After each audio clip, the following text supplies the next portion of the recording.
কুমিল্লার নাঙ্গলকোট উপজেলার মকরুপুর গ্রামের স্টিল ব্রিজের পূর্ব পাশে শামীম ইসলাম আপন নামে এক শিশুর ঝুলন্ত লাশ উদ্ধার করেছে তার বাবা নজরুল ইসলাম ও ফুফু সহ পরিবারের লোকজন।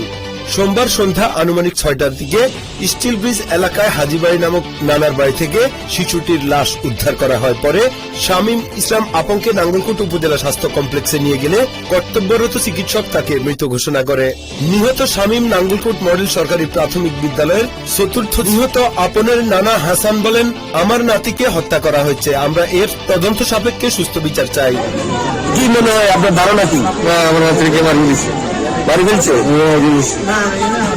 শামীমের দাদা শহীদুল ইসলাম বলেন, আমার ছেলে তো ওখানে ভাড়া থাকে, আমি তো এখানে জায়গা না হিসেবে আমার মেয়েতে বেশি, তো এই কারণে ছেলে বলছি রে বাবা পাখি কই পাখি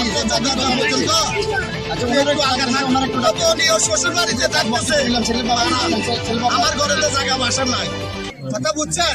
আপনি কি নাম? আমার নাম মোহাম্মদ শহীদ। আল্লাহ। নিহত শামীমের দাদি কুলসুম বলেন, আমার নাতিকে কে বা কারা হত্যা করেছে আমরা জানি না, হত্যায় জড়িতদের বিচার চাই। এ বিষয়ে নাঙ্গলকোট থানা তদন্ত কর্মকর্তা সাইফুল ইসলাম শিকদার বলেন, লাশের শুরু থাল করা হয়েছে, ময়নাতদন্তের জন্য কুমিল্লা মেডিকেল কলেজ হাসপাতালে প্রেরণ করা হবে।